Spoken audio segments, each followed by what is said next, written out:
Ao darmos início à nossa reunião, na oportunidade, saudamos todos os companheiros, em especial ao professor Rocieli, que está aqui à minha direita, secretário de Educação Básica do Ministério da Educação.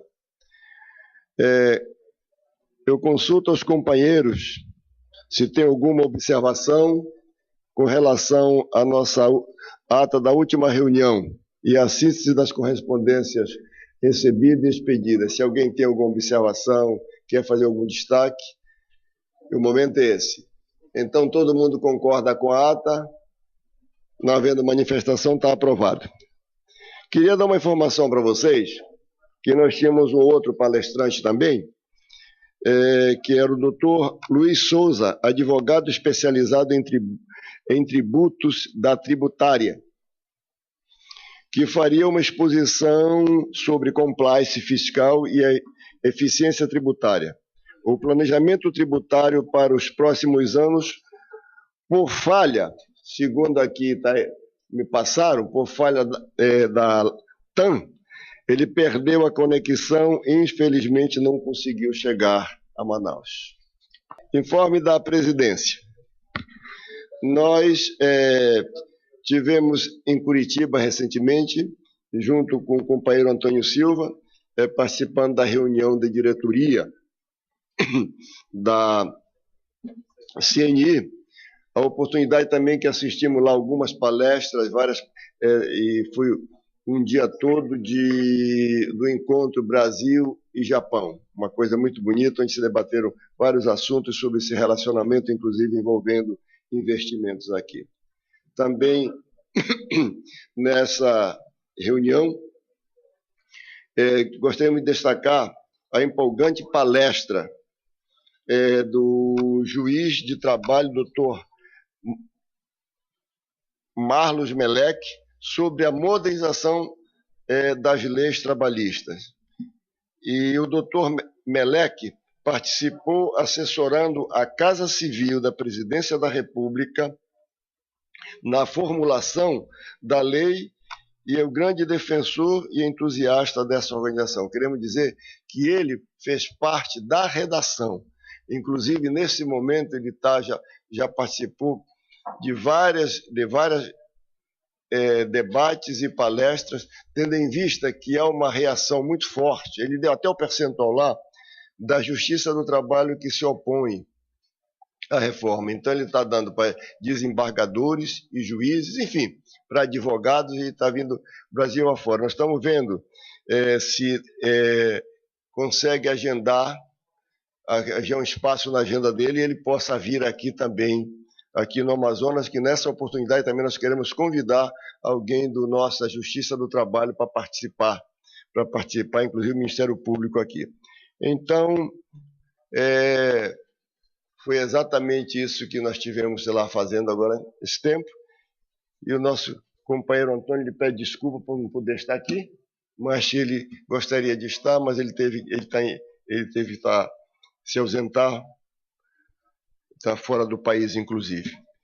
Então, eu vou passar a palavra ao professor Rocieli, que eu já identifiquei há pouco, que vai exatamente, que fará uma exposição sobre a reforma do ensino médio no nosso país. Então, ele vai falar e a partir de agora você comanda. Esse assunto, porque ele é extremamente complexo e é importante. Na verdade, eu trouxe esse e uma visão que tenho discutido com o Antônio, com a diretoria em alguns momentos, que já estive aqui, sobre a forma de como a FIAN pode apoiar a educação, como toda a Federação de Indústria, Comércio, todo mundo pode, e eu entendo que deve, olhar para a educação, não só para o sistema próprio, que é fundamental, o sistema educacional mantido, mas também apoiar a educação pública de todo o nosso estado do Amazonas. Eu vou começar falando rapidamente, né? Muita gente não entende o porquê da urgência com que nós tratamos a reforma do ensino médio, né? tem muita gente criticou o fato de termos feito por medida provisória, por exemplo, as alterações. E a questão aqui, uma reforma educacional, primeiro olhando assim, depois de ela aprovada no Congresso, ela é uma roda gigante muito grande. Ela demora demais para a gente dar uma volta para começar efetivamente a rodar. Então você precisa ter um marco legal para que a gente comece a tratar efetivamente da reforma em si. Então, a gente começa a olhar que a gente está perdendo a nossa juventude, o bônus demográfico acaba agora, no início dos anos 2020, e a gente remando da mesma forma. A gente tem sorte de ter os sistemas como o do Senai formando jovens no Brasil, formando muito bem jovens Brasil afora, mas nós temos outros milhões e milhões de jovens que não têm a mesma oportunidade, e o Brasil precisa dar oportunidade para esses jovens. Eu vou falar um pouquinho. Então, nós temos uma janela de oportunidade até 2022 para salvar uma parte dessa juventude. E a lei do ensino médio, então, ela se trata de uma reforma também curricular, apesar de a lei não definir currículo, mas ela define algumas regras para o currículo. Fala de ampliação de carga horária, fala da instituição de uma política de tempo integral, especialmente para o ensino médio, que é algo que no Brasil é a etapa que menos tem alunos de tempo integral no Brasil, é o ensino médio. Inclusive, vou mostrar, a gente está triplicando o número de alunos em menos de 1 ano e meio, triplicando o número de alunos do ensino médio em tempo integral no Brasil. Mas eu queria, de novo, voltar a esse ponto aqui. Este é o gráfico, aqui é o movimento da evolução do número de jovens no Brasil, na horizontal, de 1980 com a previsão até 2050. Nós estamos naquela linha vermelha ali, que é o platô. Nós chegamos no nosso mais alto, mais elevado número de jovens, de população jovem no Brasil, entre 15 e 29 anos. E a partir de aproximadamente 2022, segundo o IBGE, o Brasil começa a ter uma população mais envelhecida do que jovem. E a gente está aí vivendo o problema da Previdência, independente de qual reforma da Previdência cada um de nós deseja. Eu acho que todos temos ciência que nós temos que ter alguma reforma previdenciária, assim como era necessidade a reforma trabalhista. Só que não adianta corrigirmos apenas a Previdência e continuar produzindo na sociedade uma educação tão falida, mas tão falida, que continuará sendo um peso para a sociedade. Nenhum país solucionou seus problemas de previdência, seus problemas trabalhistas, seus problemas financeiros, sem resolver a educação. Então, este gráfico aqui ele é muito importante, porque a gente está falando de milhões de jovens perdidos no ensino médio. Eu vou falar um pouquinho sobre isso. Aqui, apenas para tratar, eu vou falar muito rapidamente sobre tempo integral, que a lei trouxe. O estado do Amazonas é um estado que se tornou referência na evolução das matrículas para as escolas em tempo integral, sempre tem muita procura, se cresceu muito o número de escolas aqui em tempo integral no estado do Amazonas, mas no Brasil inteiro apenas 5% das matrículas do ensino médio eram de tempo integral. Enquanto que nas outras etapas eram em torno de 26% a 30% o número de matrículas. Então, o ensino médio é a que menos teve investimento ao longo dos anos para isso. Com o programa que foi criado pela lei, nós aqui temos do lado esquerdo, no azul mais escuro, um número nas redes estaduais, né, o número de escolas que tínhamos no Brasil, 620 em tempo integral, e nós vamos pular para 1.780 agora em fevereiro deste ano, com investimento do governo federal mais pesado para as adesões. Estamos no meio do trâmite das adesões. Aqui no estado do Amazonas, o governo federal está financiando também escolas já desde o primeiro primeiro edital e aguardando agora que o governo do estado solicite também novas escolas. E aqui a gente vê então que o número de escolas saltam 175% em menos de um ano e meio, e número de matrículas 141% das matrículas que nós tínhamos. A lei fala de que todas as escolas devem ser em tempo integral? Não. E eu queria já começar descartando isso, porque há muita confusão. Muita gente diz, então todas as escolas terão que ser de tempo integral. Não, nem como todas as escolas terão que ser técnicas ou profissionalizantes. Mas aqueles que optarem, o sistema deve ofertar esta opção. Os sistemas devem ofertar estas opções. Eu vou falar um pouquinho mais sobre isso. Mas não dá para falar de ensino médio. Por que a gente foi para tempo integral, para diversificação de currículo? Olhando para esse gráfico aqui, ó, a linha vermelha é a média do IDEB ao longo dos anos, desde 2007 até 2015, que é a última verificação que tivemos do ensino médio. Olhem as metas. Nós estamos desde 2011 com o mesmo IDEB. Desde 2007 no ensino médio, crescemos 0,2. 0,2 significa praticamente nada no ensino médio. Isso aqui, para quem não sabe, é uma nota de 0 a 10, certo? Que junta o conhecimento da prova e as taxas de abandono, que é um equilíbrio. Ou seja, se muito aluno desiste de ir para a escola, cai a nota. Se vão todos os alunos, mas o aluno não sabe nada, cai a nota. E essa é a realidade do Brasil. E se isso não incomodar a todos nós brasileiros, para buscar mudança, eu não sei o que é mais urgente. E aqui está para a gente um dos principais pontos, junto com a diminuição do número de jovens do Brasil, da justificativa da nossa urgência em ter esta reforma andando. Nós estamos falando de milhões de jovens que abandonam.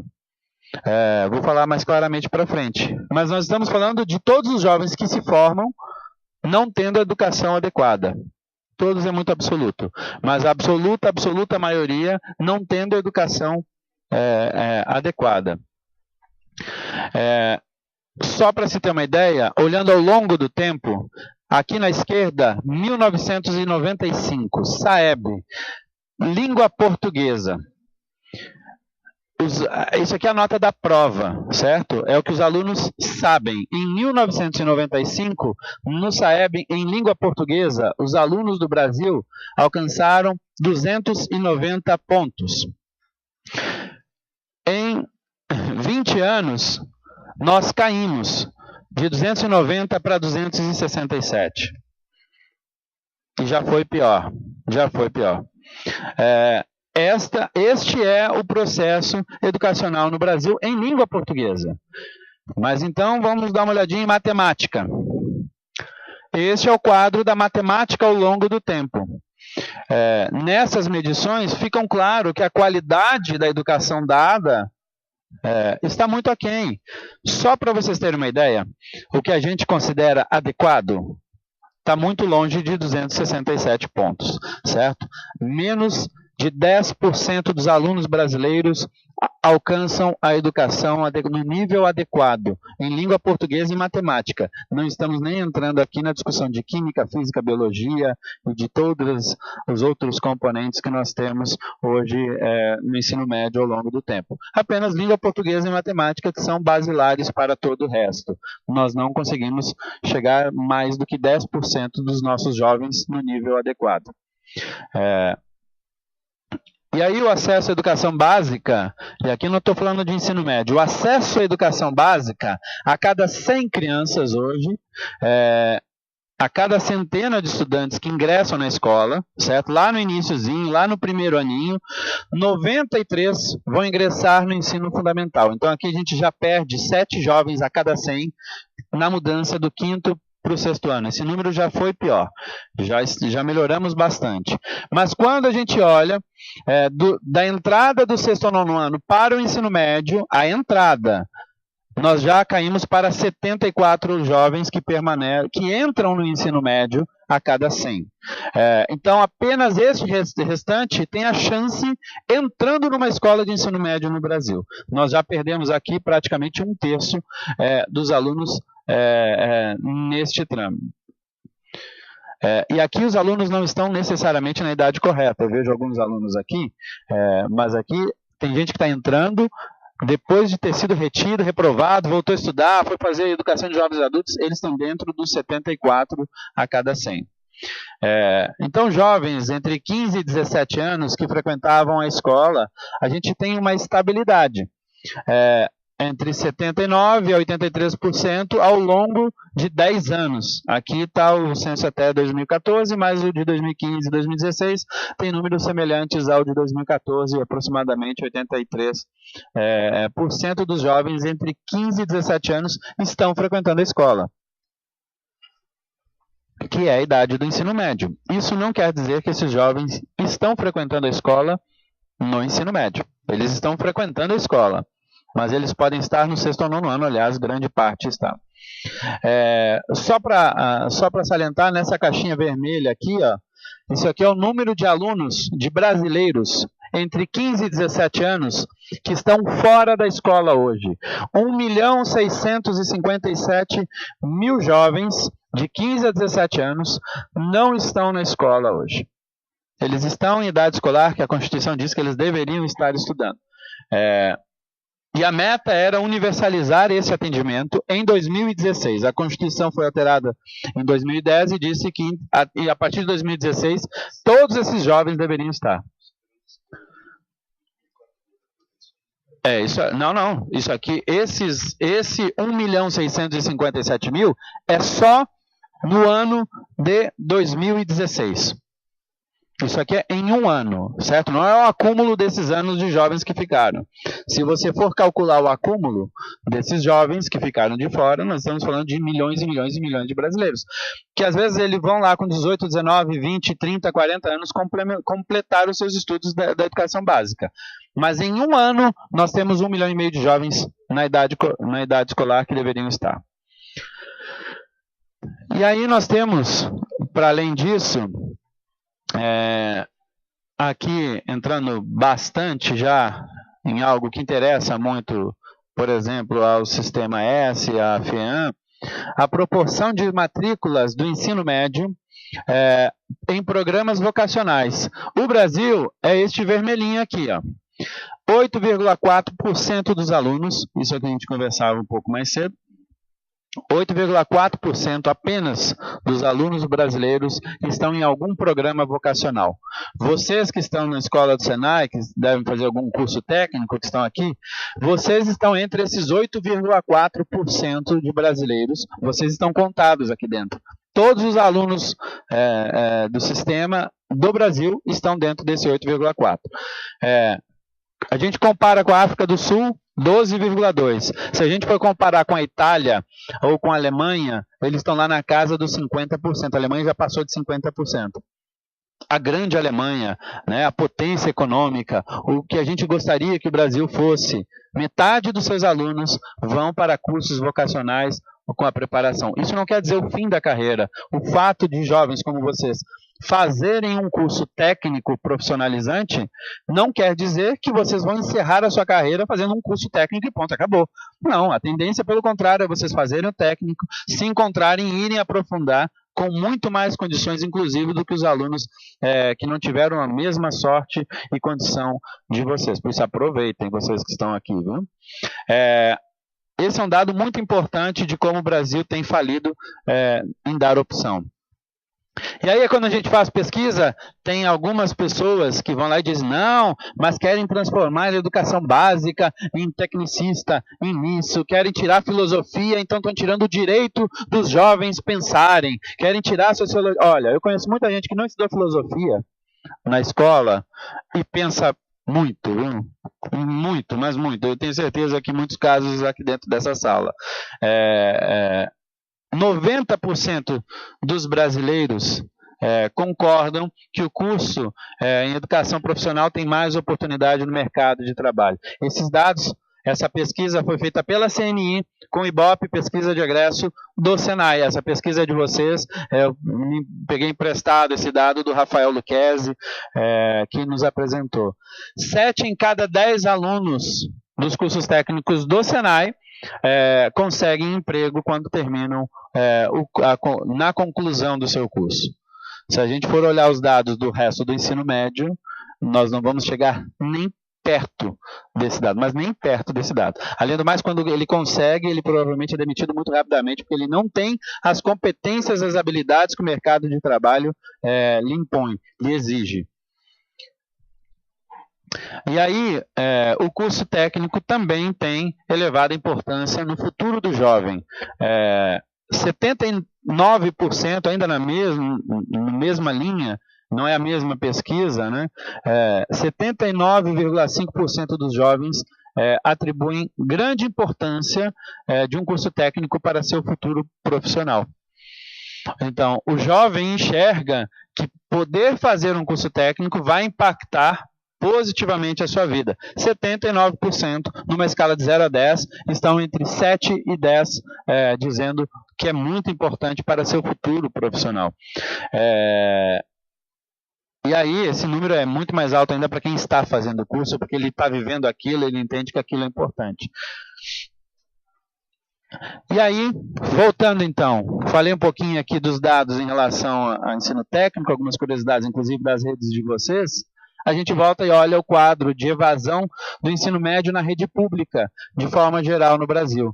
Esse é o quadro que deveria ser todo verde, para ser bom, onde tem verde, que você vai ver um pontinho aqui e ali, é de 0 a 2,5% de evasão na rede.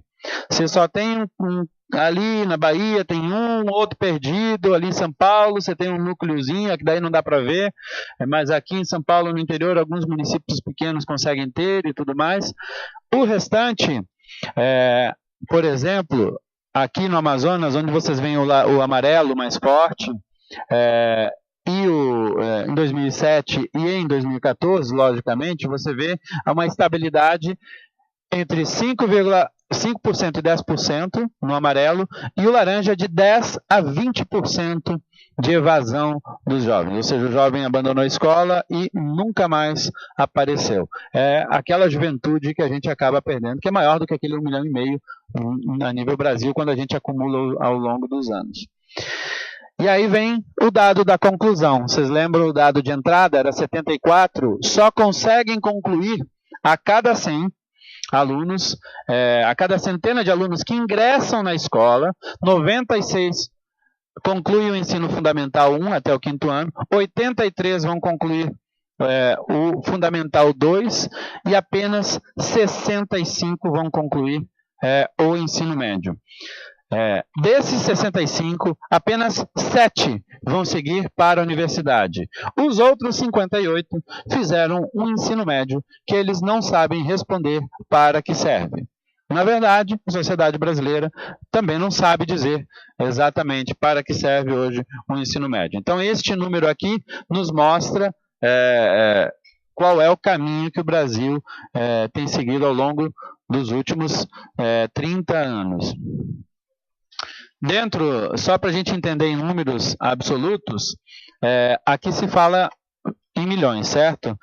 Ensino Fundamental 1, nós temos 2,1 milhões de alunos que aos 11 anos já completou, ou seja, na idade correta. No Ensino Fundamental 2, aos 15 anos já completou 2,1. Apenas 61% dos alunos no 6º ou 9º ano concluem na idade correta. E olha o número do ensino médio, apenas 46%, menos da metade dos alunos terminam na idade correta do ensino médio. Menos da metade dos alunos brasileiros, ou seja, menos da metade dos jovens que vocês conhecem vai se formar no ensino médio na idade correta. Aqui estamos de novo falando da rede pública, nós estamos falando de Brasil, não é da rede Senai. Certo? Que certamente as taxas não são essas, né? Mas a gente vive em sociedade e esse um dos pontos importantes de discussão. Aqui é apenas uma distribuição percentual entre os jovens de 15 a 29 anos por tipo de atividade. O que eles fazem entre 15 e 29 anos? A coluna azul mais escuro à esquerda, aqui do primeiro lado, somente estuda. A segunda coluna trabalha e estuda. A terceira somente trabalha. E a quarta não trabalha e nem estuda, os chamados nem. Esse dado vem do IBGE. Aqui são os nenéns, certo? Entre o total, 20% de jovens do Brasil, entre 15 e 29 anos, nem trabalha e nem estuda. E agora tem a nova categoria, nem procura. Nem trabalha, nem estuda e nem procura nenhuma delas. É verdade. Tem pesquisas indicando. De 15 a 17 anos, nós já temos aqui 10% dos jovens. De 18 a 24 anos, que nem trabalha e nem estuda, nós temos 24% dos jovens nessa idade. E de 25 a 29 anos de idade, nós temos 21%. Este é o peso, por exemplo, de que uma educação falida traz ao país. Porque aqui nós temos impacto no mundo do trabalho, na economia, em programas sociais, outros, que poderiam e deveriam ser corrigidos com uma educação melhor desde a base. E aí a gente compara o sistema educacional do mundo, né? Vamos entrar rapidamente aqui em como é. Aqui tem alguns países de referência, mas a gente poderia botar o Chile, poderia botar a Colômbia, pode botar o Equador, aqui pode botar o México. Assim era, né? Ainda é, porque a gente está em fase de implementação, assim é o ensino médio pelo mundo. Na Austrália, só o primeiro ano, na Austrália, na Coreia do Sul, na famosa Finlândia, né? Todo mundo fala da educação na Finlândia, a Finlândia é maravilhosa, a Dinamarca é assim. Só o primeiro ano deles, eles têm uma parte comum. Todo o resto, cada escola, em cada contexto local, tem trajetórias possíveis. E aí o aluno sempre tem a opção de fazer a vocacional ou a trajetória acadêmica, que ainda deve e tem que continuar, tem que ser uma opção importante. Na França, nem o primeiro ano é definido assim. A Austrália foi o país que fez a maior revolução curricular nos últimos anos, e ela, dentro do seu currículo ainda, além de só ter um ano obrigatório da parte comum, vocês sabem quantos componentes curriculares são obrigatórios lá? Somente 6 no primeiro ano. Somente 6 componentes curriculares. Quando a gente fala do Brasil, são 13 componentes curriculares que são obrigatórios. São 13. E aí, numa carga horária de 4 horas, acontece que o aluno